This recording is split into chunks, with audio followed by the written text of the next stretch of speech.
우리는 지난 시간에 사명자의 길이라는 말씀으로 우리 함께 하나님의 섭리하심을 따라 사는 우리 성도들의 삶이 우연의 삶이 아니라 필연의 삶, 바로 이 필연의 삶이 사명자의 삶이라고 우리 함께 배웠습니다. 오늘 이 47장은 이 사명자가 이 세상에서 어떤 모습으로 살아야 하는지를 잘 보여주는 말씀입니다. 이 47장 본문의 말씀은 야곱이 요셉이 보내준 마차를 타고 모든 가족과 가축들을 이끌고 고센에 와서 그 아들 요셉과 만나는 상상하지도 못했던 감동과 기쁨을 나누고, 이제 요셉이 아버지와 5명의 형제들과 함께 바로를 만나서 자신들의 직업의 목축임을 알리고, 또 바로는 그 형제들에게 이 목축을, 자기들의 가축을 길러달라 그렇게 말합니다. 그리고 야곱은 이 바로에게 이제 축복을 해주고 나오면서 또 이 요셉이 어떻게 이 애굽을 통치하고 있음을 보여주고, 또 야곱은 이 요셉에게 자기가 죽으면 반드시 자기를 이 땅에 장사하지 않고 자기들의 조상들이 묻혀있는 가나안 땅으로 가서 묻어줄 것을 맹세하게 하시는 말씀입니다. 자, 그러면 오늘 이 말씀 속에서 성도는 이 세상에서 어떤 존재로 살아가야 하는 걸까라고 하는 것입니다. 오늘 여기 본문의 말씀 보면 자신의 정체성을 확실히 드러내며 사는 사람들이라는 것입니다. 1절에서 6절에 말씀하고 있잖아요. 바로는 야곱과 그 아들들에게 너희 직업이 무엇이냐 이렇게 물었습니다. 그때 그들은 뭐라고 얘기합니까? 우리는 목축하는 사람들이다 라고 했습니다. 자, 이 목축하는 사람들을 오늘 애굽 사람들이 어떻게 생각한다 그랬습니까? 이 가증히 여긴다고 이야기했다는 말입니다. 이 직업을 가진 사람들을 업신여기고 미워하고 싫어하고 도태시키는 그런 삶을 사는 사람이었다는 것이지요. 그럼에도 불구하고 이들은 바로에게 자신들을 목축하는 사람들임을 말하게 하였던 것을 볼 수 있습니다. 그러면 이 목축하는 사람이라고 이야기를 누가 하게 만들었죠? 요셉이 그 형들에게 그렇게 말을 하라고 한 것입니다. 그래서 그들은 자신들의 직업을 고스란히 이야기한 것입니다. 요셉이 자기가 이 땅 애굽에서 총리가 되어서 지금까지 오는 세월 속에서 오늘 요셉은 자기 자신뿐만 아니라 자기 가족의 직업에 대하여 이제까지 한 번도 얘기하지 않았습니다. 그런데 오늘 자신들의 가족을 데리고 오니 이 요셉에게 문제가 생긴 거지. 자기의 근본이 드러났습니다. 어떤 근본입니까? 애굽 사람이 가증히 여기는 목축업을 하는 가문에서 태어났다는 것입니다. 이것은 요셉 자신에게 있어서 애굽의 총리 자리를 유지하는데 아주 치명적일 수 있다는 것입니다. 왜냐하면 상대하기 싫은 사람, 만나기도 싫은 사람, 업신여기는 그들이 오늘 그런 직업을 갖고 있는 사람들을 자신을 다스리고 통제한다고 한번 생각해 보십시오. 그 얼마나 그들이 모멸감을 가지게 될 것이고 화가 치밀겠습니까? 요셉의 이치가 이 애굽에서 총리를 하고 있지만 그에게는 어떤 배경이 있는 것도 아니잖아요. 유일하게 혼자만 남아있는, 혼자 남아서 외로운 삶을 살아가고 있는 그런 삶이 아닙니까? 예나 지금이나요, 이 정치하는 사람들 한번 보십시오. 이 사람들이 얼마나 거짓됩니까? 얼마나 많은 흉계를 가지고 있습니까? 조그만 허물도 있어도 씹어대기 바쁘고요, 없는 죄도 만들어서 그의 죄의 올감이 씌워 감옥에 보내지 않나, 심지어 죽이게 하지 않습니까? 그런 치졸하기 그지없는, 또 위험하기 그지없는 그곳에, 그 한가운데 서 있는 요셉은 그들의 직업, 그들의 정체성을 이제 지금 밝히고 있다는 것입니다. 자, 이게 쉬운 일일까요? 참으로 어려운 일일 것입니다. 그런데 오늘 요셉은 밝히 그 형들에게 바로에게 가서 자기들의 생업, 자기들의 직업을 이야기하고 있다는 것입니다. 바로 이것이요, 우리 성도들이 이 세상에 살면서 우리가 드러내야 할 정체성이라는 것입니다. 우리 성도들이 이 세상에 살아가는 삶의 원동력이 무엇인지를 우리가 바로 알아야 된다는 것이죠. 여러분의 정체성이 뭡니까? 우리 예수님 믿는 하나님의 자녀임을 우리가 이 세상에다가 밝히 알려야 된다는 것입니다. 또한 오늘 이 세상은 오늘 우리 하나님의 사람들, 이 사람들은 세상을 축복하는 사람들이라는 것이지요. 7절에서 10절의 말씀 보면 요셉이 아버지를 바로에게 이끕니다. 이때 바로가 그 야곱을 보고 나이를 묻습니다. 야곱은 자신 나이가 130세라고 말을 하지요. 그러면서 자신의 나이는 자기 조상이 걸어온 그 나이에 미치지 못한다고 하죠. 그러면서 이 야곱이요, 그 이집트 왕 바로에게 축복하지 않습니까? 그 축복을 빌어주잖아요. 여러분, 오늘 야곱이 이 바로에게 축복을 빌었듯이 이 세상에서 축복을 비는 사람들이 바로 우리 성도들이. 그렇죠? 성도들은요, 이 세상에 축복을 비는 사람, 하나님의 복이 이들에게 내려오기를 기도하는 사람이란 말씀입니다. 그렇죠? 우리 기독교인들이 그러잖아요. 항상 새벽마다 나라를 위해서 기도하지. 그죠? 또 우리는 선교사들을 위해서 기도하지. 그 선교사들만 기도하는 게 아니라 선교사들 그 나라를 위해서도 기도하고요. 뿐만 아니라 그 주위에 있는 사람도 기도하잖아요. 우리 사람들은요, 이 기독교인들은 이 기도하는 사람이에요. 그것은 무슨 말이냐면 우리가 그만큼 다른 사람들에게 복을 빈다는 것입니다. 여러분들이 기도하는 기도 내용 속에 어떤 사람들은 단체로 그 나라를 얘기하지만 개인적인 이름으로 기도하는 사람도 있잖아요. 개개인 놓고 누구. 그럼 뭐 때문에 기도해죠? 저들이 건강하게 살기를, 저들이 잘 되기를, 그래 항상 기도해. 복을 내려주기를 기도하잖아요. 더 나아가서 우리가 이렇게 기도하는 이유가 뭡니까?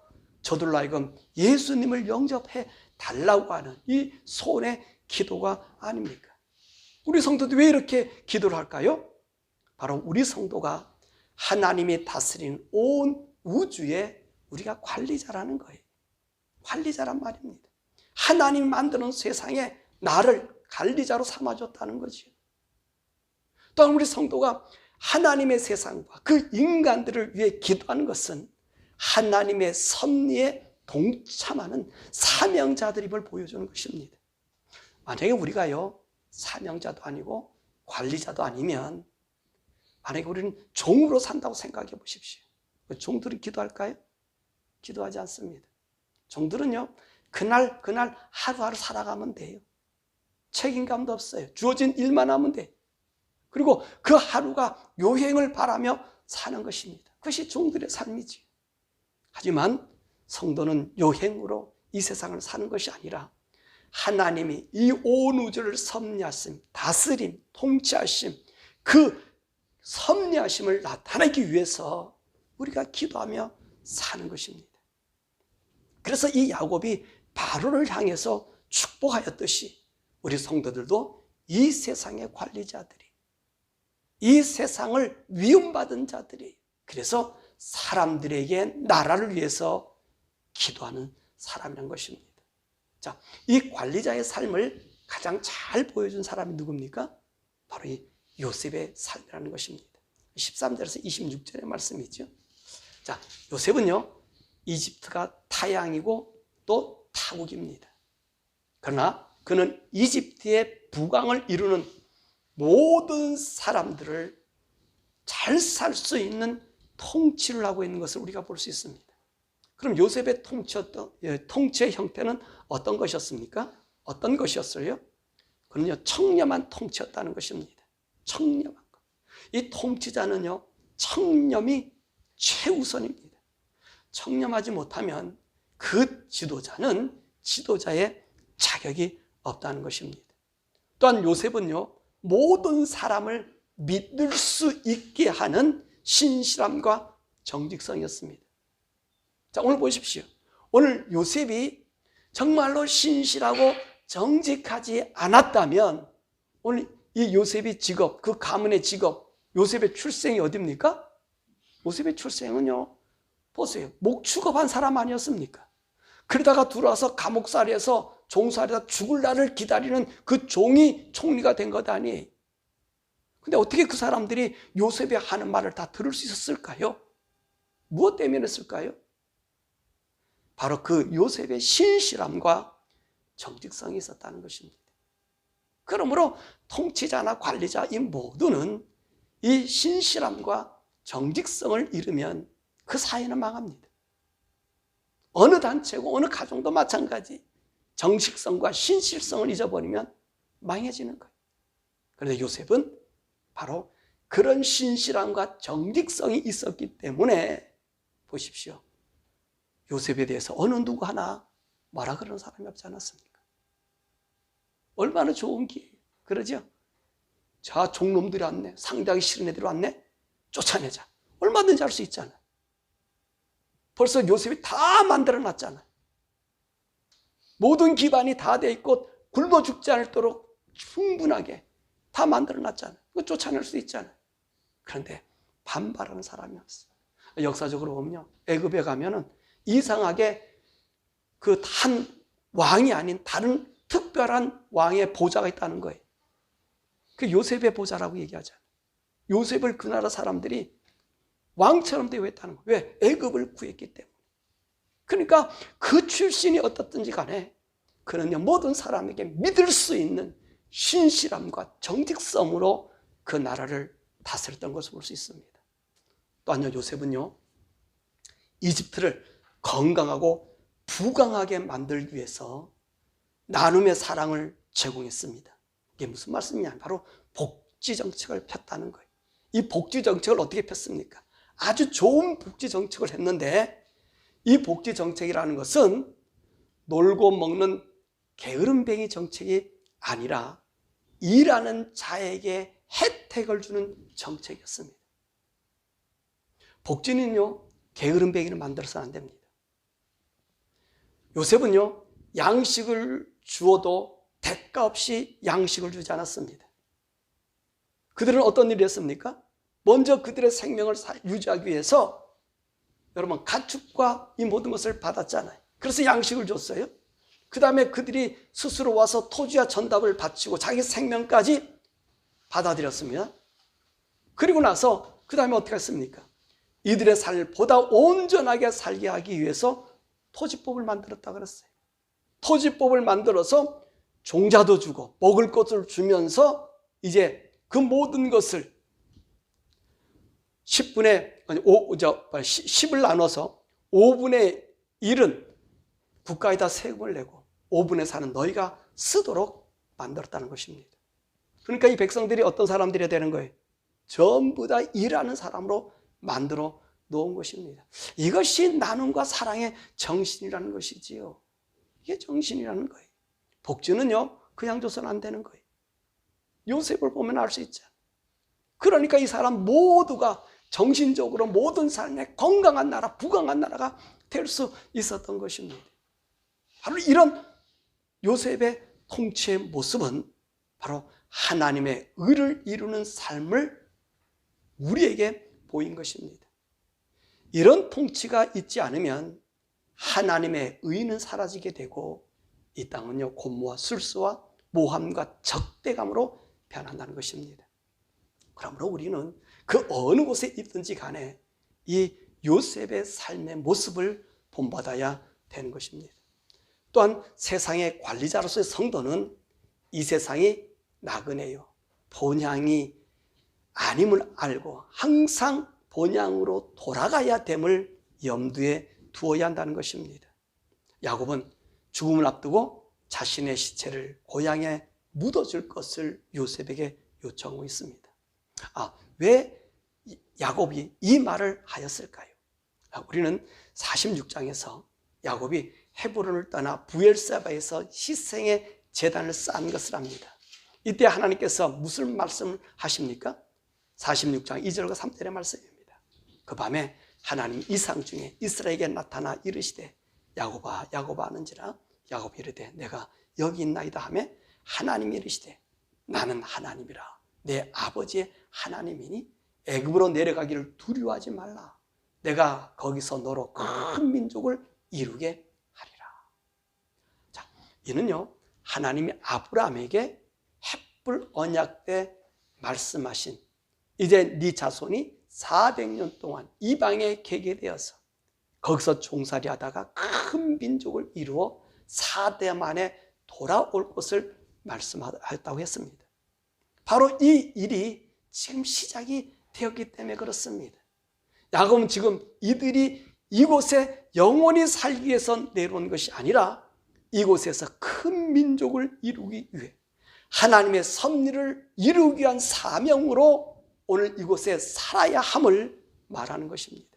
그래서 그가 죽을 때 그는 자신의 시체를 이곳에 묻지 말고 우리 선조, 내 아브라함, 그리고 사라, 그리고 우리 아버지 이삭, 그리고 리브가, 그리고 내 아내 레아가 묻어있는 그 조상이 가나안 땅에 묻어졌을 유혹하고 있는 것입니다. 왜냐하면 너희들은 이곳에서 앞으로 종살이하는 것처럼 사는 거 보이지만 큰 민족을 이룰 때까지, 그리고 이 민족이 이루고 난 다음에 내가 이 고향으로 올라가듯이 너희들도 올라가야 함을 보이는 것입니다. 그래서 우리가 야곱이 죽을 때 50장에 보면요, 애굽에 큰 애통이 있었고요, 가나안 땅에도 큰 애통이 있었다 그랬습니다. 지금 야곱은 사실 자기 죽음을 위해서 올라가므로 그의 강대한 나라가, 그리고 강대한 나라의 총리의 아버지가 죽었으니까 우는 거예요. 그렇지만 앞으로는요, 이것이 애굽의 비극적인 고통의 울음이요, 가나안 땅의 비극적인 고통의 울음이 이 야곱의 장대를 통하여 먼저 자손들에게 심겨주는 것입니다. 그런 이유로 자기가 죽거든 이곳이 아닌 가나안 땅에 묻기를 원했습니다. 또한 이들에게 이 땅에서 너희들은 나그네의 힘을 보이는 것입니다. 이 야곱은 비록 그의 선조들이 애굽에서 태어나 살았다고 해서 그곳이 그들의 고향이 아님을 말하고 있습니다. 그들의 고향은 어디죠? 그들의 고향 가나안입니다. 사실 이 베냐민을 뺀 야곱의 11명의 아들들은요, 가나안 땅도 자기들의 고향이 아니에요. 태어난 곳이 아니잖아요. 그들이 태어난 곳이 어디죠? 하란 삼촌네 집이에요. 하란이에요. 그러나 아버지를 따라서 아버지가 고향이라 정했다고 하는, 하나님 약속했다는 가나안 땅이 그들의 고향으로 이주 왔단 말입니다. 그런데 또다시 그들은 가나안을 떠나서 애굽으로 내려갔습니다. 자, 이 야곱의 아들들만큼 나그네 삶을 잘 보여준 이도 없을 것입니다. 조금 정착하려면, 또 괜찮을 것 같으면 또 떠나고, 또 이게 뭐가 이제 이루었다 생각하면 또 떠나야 하는 그런 삶들, 모든 것을 버리고 떠나야 하는, 이것이 이 야곱의 아들들이 감내할 그들의 사명이었던 것입니다. 왜냐하면 이들도 어떤 사람들이죠? 바로 하나님의 섭리를 따라 아브라함 조상이기 때문에 아브라함이 받아야 할 사명의 길을 함께 걸어가고 있다는 것입니다. 그래서 야곱은 이 하나님의 언약을 상기시키면서 너희들은 지금은 평화롭게 살지만 너희 자손들은 이곳에 종살이하는 곳으로 고통받다가 400년이 지나고 난 이후에는 반드시 약속의 땅 가나안 땅으로 돌아올 것이 되니까 오늘 그때를 염두에 두라는 것입니다. 사실 하나님께서요, 아브라함의 창세기 15장에 말씀하시잖아요. 너희들이 만약에 이 가나안에서 너희들이 400년 지나고 나면, 너희 3대 지나고 나면 이 종살이하는 그곳에서 큰 재물과 그 영광을 가지고 오게 되면 먼저 말씀하셨거든요. 그러므로 이 언약의 자손들은요, 이 땅이 평탄한 곳이 아님을 볼 수 있어요. 우리 삶은 나그네 삶이고요, 어쩌면 우리가 이 세상에 살고 있는 삶이 이 노예의 삶을 살고 있다는 것입니다. 그렇지만 하나님이 정해놓은 고향이 있어요. 그 언약의 고향이 있습니다. 반드시 오늘 이스라엘 자손들은 어디로 가야 되죠? 애굽에서 태어난, 애굽에서 나의 탯줄을 묶고 그 땅에 죽었다 할지라도 이들은 반드시 돌아가야 할 땅이 있습니다. 그 땅이 어디입니까? 바로 가나안 땅 아닙니까? 하나님 약속한 땅으로 그들은 가야만 하는 거예요. 사랑하는 여러분, 우리도 그와 같은 약속의 땅이 있다는 거예요. 이 세상은 우리의 땅이 아니고 우리가 가야 할 하나님의 나라가 우리에게 있는 거예요. 그러므로 우리가 이곳에 살고 있다고 할지라도 우리는 이 땅에 종으로 사는 것이 아니라 관리자로 산다는 거예요. 하나님의 섭리함으로 살아간다는 것을 오늘 47장에서는 말씀하고 있습니다. 자, 말씀을 듣죠.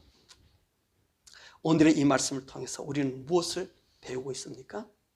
하나님의 섭리 속에서 그 섭리를 이루는 하나님의 약속의 자녀들의 모습을 보고 있습니다. 이들은 이 땅에서 어떻게 살아간다 했습니까?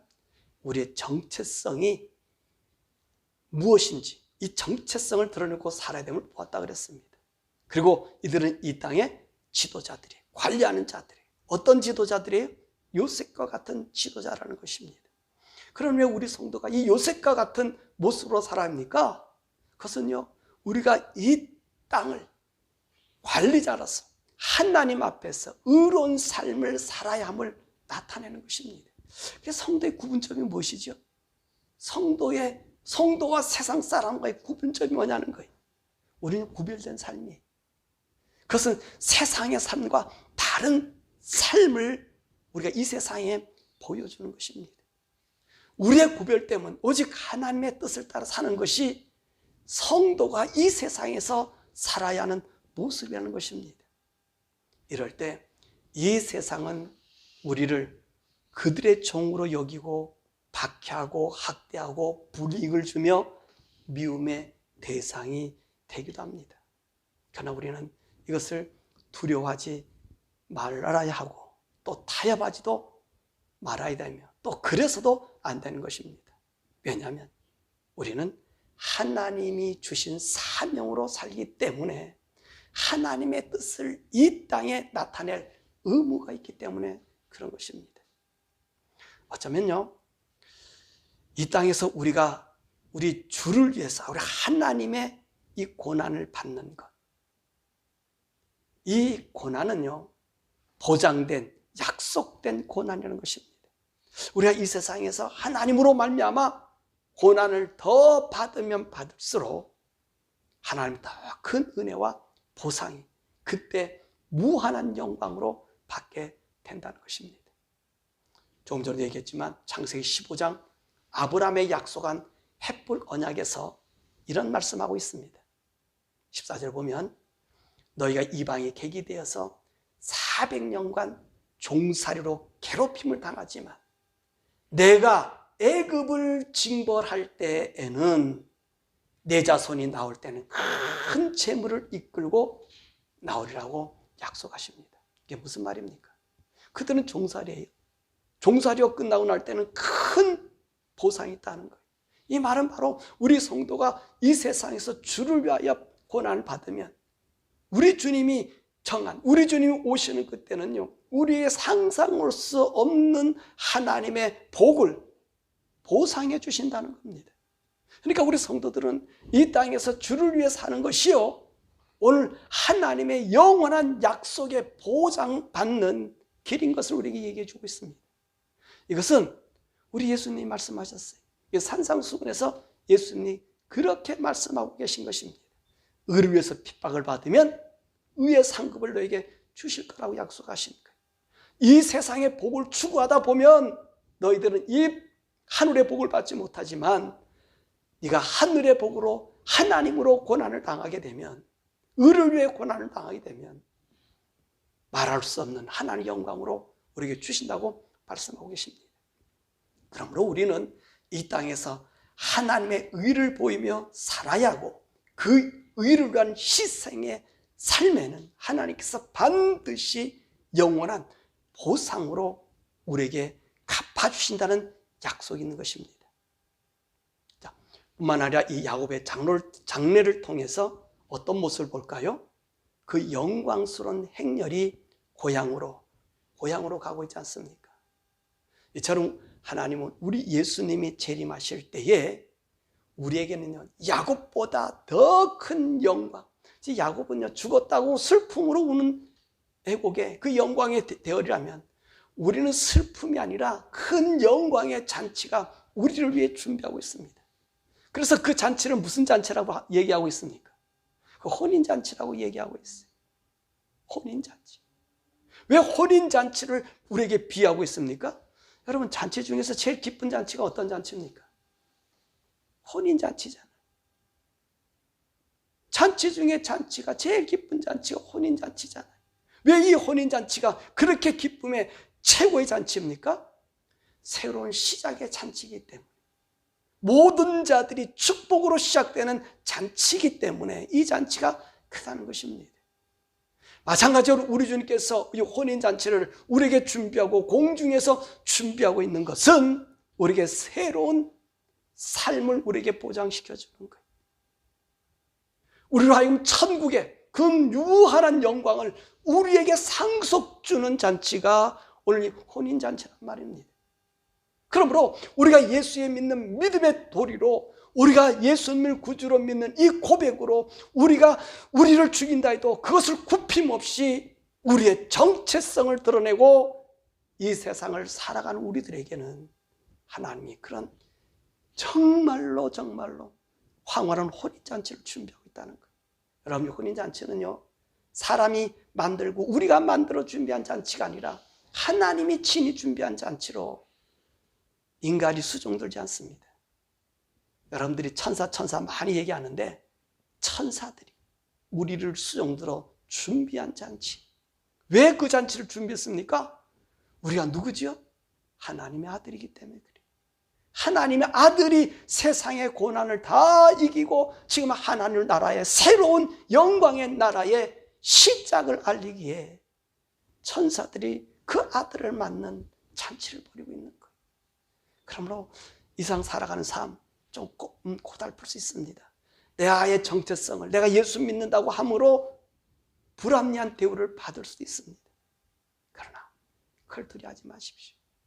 우리에게 나타날 영원한 영광의 상급은 여러분 생각할 수도 없는 거예요. 그래서 초대교회 모든 사도들과 성도들은 그 영광을 보았기 때문에 의연히 그 고난의 삶을 이겨나고 있지 않습니까? 그래서 그것을 받지 않았습니까? 그걸 우리에게 알려주지 않았습니까? 그런데 오늘 우리들의 신앙은 어떻습니까? 우리들의 신앙은 어때요? 하늘은 없습니다. 오직 이 땅입니다. 교회가 가리키는 것이 이 땅입니다. 하나님 위한 고난이 아니라 이 땅에서 요령을 가리키는 것. 정직성, 신뢰성이 아니라 위기를 넘길 수 있는 삶을 우리에게 가리키고 있는 것. 아닙니다. 그래서 세상을 얻은들, 세상을 차지한들, 나의 지위가 높은들, 그것은 하나님 앞에 심판밖에 없단 말이지. 그러나 이 모든 것을 이기고 우리 주님이 섭리하는 이 세상에 내가 그 섭리함을 나타내는 것이 지도자의 삶이라고 했습니다. 우리 관리자의 삶이라는 것, 하나님 의를 나타내는 것, 구별되는 삶을 나타내는 거예요. 내가 예수 믿는 믿음을 나타내는 거예요. 그럴 때 우리 주님이 준비한 영광스러운 잔치, 영광스러운 잔치가 저와 여러분에게 준비되었기 때문에 이제 그날에는요, 하나님의 아들인 우리는 어떤 사람들입니까? 우리 예수님이 그랬잖아요. 10고을, 5고을 그렇게 얘기하잖아요. 우리가 하늘나라의 분봉왕으로 왕으로 올라가는 거예요. 천상, 이 우주가 얼마나 넓은지 아시죠? 우리 우주가 얼마나 넓은지 아시죠? 지구는 점도 안 돼. 아니, 먼지도 안 돼. 근데 그 위에 하늘의 세계에 있단 말이에요. 그것에 우리가 지금 우리 주님 말한 10골, 5골, 이거는 우리가 평상시 하는 얘기지만 우리는 그보다 더 큰 위대한 세계에 아들로 올라가기 때문에 혼인잔치라고 그러는 거예요. 그 잔치에 그 영광스러움의 아들로 우리 하나님 만날 수 있도록 이 세상에서 의롭게 사십시다. 예수 믿는 믿음의 사람으로 사십시다. 바르게 정직하게 깨끗하게 삽시다. 그래서 하나님의 아들임을, 하나님의 섭리 속에 나타나는 하나님의 의의 사명자들로 이 세상에 참 하나님 의를 보이는 믿음의 지도자들 되기를 우리 주 예수 그리스도 이름으로 간절히 축원합니다.